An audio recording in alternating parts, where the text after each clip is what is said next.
एक बार बुद्ध अपने भिक्षु के साथ भिक्षाटन के लिए किसी गांव की तरफ जा रहे थे। तभी अचानक बुद्ध के पैरों में कांटा लग गया।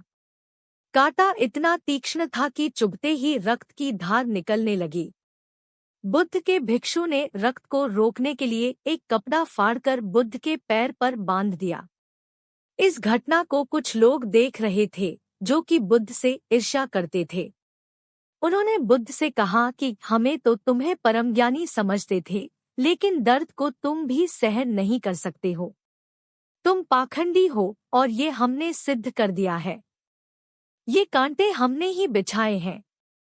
इस गांव में तुम्हारा स्वागत नहीं, तिरस्कार होगा।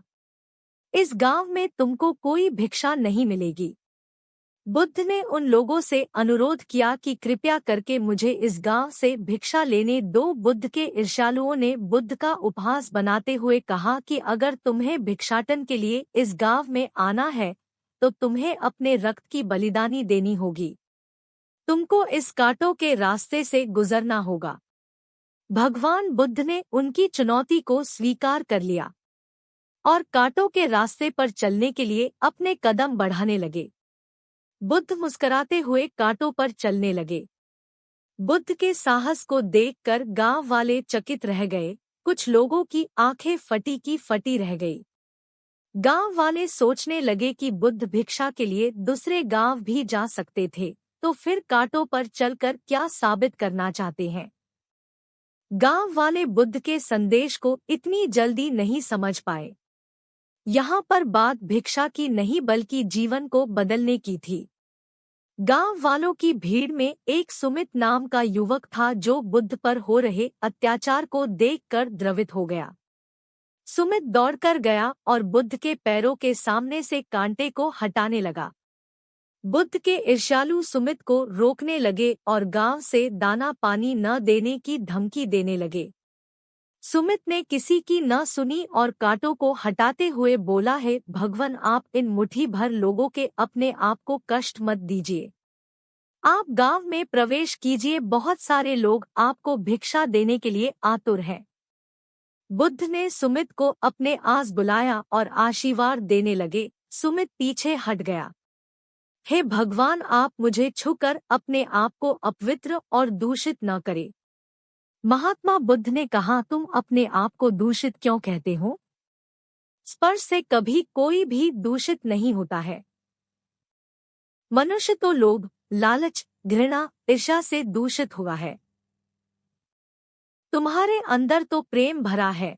तुम दूसरों का सुख चाहते हो, तुम तो पवित्र हो। बुद्ध के बोल सुनकर कुछ लोग बोले, तुम तो अपने आप को बड़े ज्ञानी कहते हो, तुमको जाति का कोई ज्ञान ही नहीं है, तुम पाखंडी हो।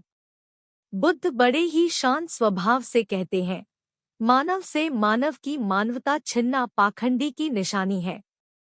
मुझे पाखंडी बोलकर यदि आपको संतोष मिलता है तो मेरे लिए दोह का कोई विषय नहीं है। कुछ लोग बुद्ध पर बरस पड़े, परंतु यह तो धर्म शास्त्र है, फिर यह पाखंड कैसे हुआ? बुद्ध कहते हैं, हमारी उत्पत्ति इस सृष्टि में हुई है। नदियों का पानी सभी की समान रूप से प्यास बुझाता है। खुले जंगलों की हवा भी भेदभाव नहीं करती है। खुला आसमान हमारे पिता के समान हमारी परवरिश करता है। सृष्टिकर्ता ने भी कोई भेदभाव नहीं किया है। फिर हम इंसान कौन होते हैं भेदभाव करने वाले? मानव मानव में भेद करके अपने संबंधों को बिगाड़ता है। बुद्ध के वचन के बाद कुछ लोग कहते हैं, अगर आप इतना ही कहते हैं तो सुमित को अपना भिक्षु क्यों नहीं बना लेते हैं? बुद्ध ने कहा कि अच्छा सुझाव है। अगर सुमित तुम चाहते हो तो तुम मेरा भिक्षु बन सकते हो। बुद्ध के आमंत्रण पर सुमित पहला नीच जाति का बौद्ध भिक्षु बनता है। इस पूरे विवरण में केवल सुमित का जीवन बदला, शेष सभी लोगों का जीवन रूपांतरित हुआ।